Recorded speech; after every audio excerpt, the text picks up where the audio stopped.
We're in Burtle Village Hall, and this is the second Saturday of the month, and that means that it's Café Burtle.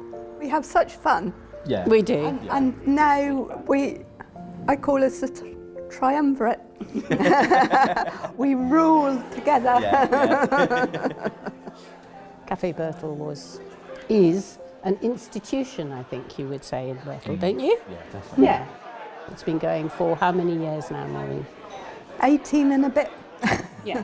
Since Maureen and her late husband Mick had the wonderful idea of starting it. So I moved to the village about 8 years ago, and then part of my DOV was I had to do volunteering, and I emailed the village hall if they had anything on that I could volunteer for, and they suggested Café Burtle, and Jenny and Maureen were really kind to let me come and join them. We were really kind, and we've never let him go. Yeah. And I've been here, what now, 8 years now?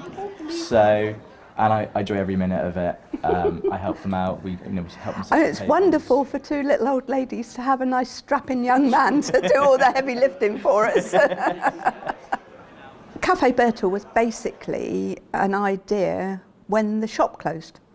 Our village shop used to be just along the road from the hall, and on Saturday morning I used to go round to the shop, get some bread and paid the paper, and because I was at work all week, you know, it was my opportunity to see people, and then I'd see a few more on the way home. And when the shop closed, I realised that wasn't going to happen. The shop was neutral ground. There's sort of the church and the pub, but the shop was neutral ground.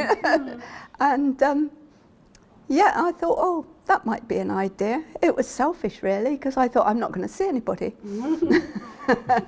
Well, that'll teach you then, wouldn't it? Because here you are 18 years later, still slaving away. Yes. Well, and I asked the village hall, and I said, would you let me have it rent-free? If I make any profit, I'll give it to you. We did 3 months as a trial to start in October. Whenever 18 years 2006. 18 years 2006. Yeah. And we're still on the trial. And we've given them over £19,000, haven't we? During that time.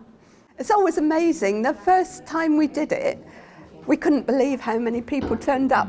I remember Mick looking out the door and saying, there's cars all down the road. But you know, people do still keep coming, so as long as people keep coming, we'll keep doing it.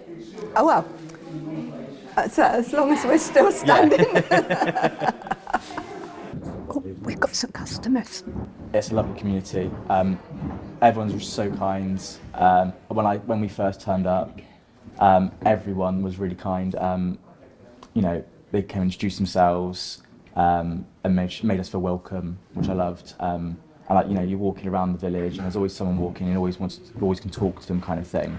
I mean, I've lived in places before where people just kind of keep to themselves and you might have a few people you talk to, whereas Burtle, it's a community place. Like, we've got the village hall and so many events in the village hall. You know, with the church as well, the church does a lot of things in the village, and that's what I love about it. Our customers have started to arrive and Jenny's gone off to help them. And I'm going to have to go soon to get the bacon on. I get the bacon from the butcher in Glastonbury. Homemade cakes and Jenny's cheese scones are quite famous. Robin, Jenny's brother, was the leading light refurbishing the hall, and Mick had retired just after, and he actually came round to help Robin, and they developed a brilliant friendship. They were chalk and cheese and they got on so well doing the hall. But unfortunately Mick got ill just as the hall was finished, and the support from the community was really amazing. So a lot of people from the village come in. You've also got people who used to live in the village who live elsewhere now. They come in and kind of catch up with people they knew. We also have people like friends and family, don't they, that come in from, that again, they don't live in the village, they live outside, but they'll make the journey in just for the Café Burtle.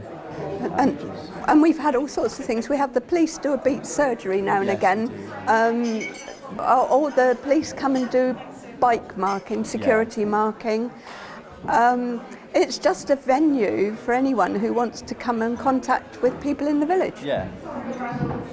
We also have people, don't we, that come in and sell stuff that they've made, share the things that they've made, like artwork. They bring in, show it to people, and they can sell it as well, which is really nice. And people get to explore that stuff that don't usually get to see, which I think is really nice. And we don't charge for a table or anything. We just ask for a donation to the hall of from what they sell. Yeah. Yeah, we've had all sorts over the years. Yeah. Seeing so many people and seeing them all interacting and having a really good natter, Yeah. and just enjoying each other's company and catching up.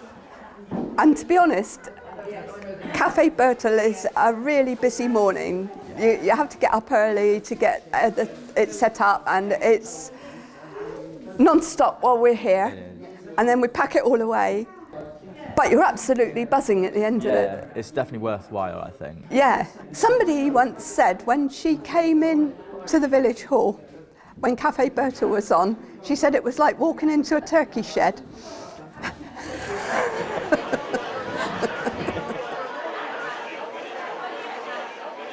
I really enjoy doing Café Burtle every month. I think one of the reasons is that it makes sure that I meet people and see people who I might otherwise not. Like Maureen, when we first started, I was working, so wanting to be part of a village that you've moved into, but actually having your time quite restricted can be quite difficult. So this was an opportunity, and the village was very, very welcoming to us as a family when we came. And it can be hard moving as city dwellers into a rural community, and I think sometimes you hear that local people are not very friendly to incomers, and that isn't the case in Burtle and wasn't the case. And feeling very grateful for that, it was very nice to be able to feel that I was doing something, we were doing something to sort of pay back for that as well, to do something helpful that, you know, you feel it makes you part of what's good about Burtle. And in fact, when I just popped off and got some coffee there, that was for these couple of cyclist guys who said, oh yes, they came last month and they wanted to make sure they came again this month because it's such a friendly place to be, which is really nice. Yeah. Where did you move from, Zach? So I moved from Puriton. Oh, right. I came from an estate in Puriton. Right. That's a much, much bigger place. Yeah. You knew like almost like our next door neighbour, the people in front of us, and then you knew like my friends, for example, I knew them. But you didn't really talk to anyone else. No. It was more, you just had your friends, you maybe 4 or 5 friends. Yeah. Everyone else kept to themselves. Maybe at Christmas when we had our Christmas lights, as an estate, we'd go round and do a Christmas light turn on kind of thing. But that was the only real community thing we had. Whereas coming here, there's almost an event a couple times a month, church if not is doing more. something, Yeah. the village hall's doing something, the harvest home's doing something. It is. It's because of that feeling that you want and need to hold people together in a way, I think, don't you? Yeah. It's nice. When it first opened, I don't know whether Maureen said, she used to sell bread, and we used to do a lot more selling of cakes and things that we'd made, sort of ready packed up and that kind of thing. I think because of that, the fact that it was only just after the shop closed. But gradually that petered out, I suppose, because, I mean, in the years it's been going, home delivery and all the extra supermarkets and things that have opened round about just mean that people don't have the need for it really anymore. So we just gradually stopped doing that bit of it. Sorry, I'm just keeping my eye on. Do you think we've done enough? I'm keeping my eye on the hatch because I could see a couple of people queuing up, Dan.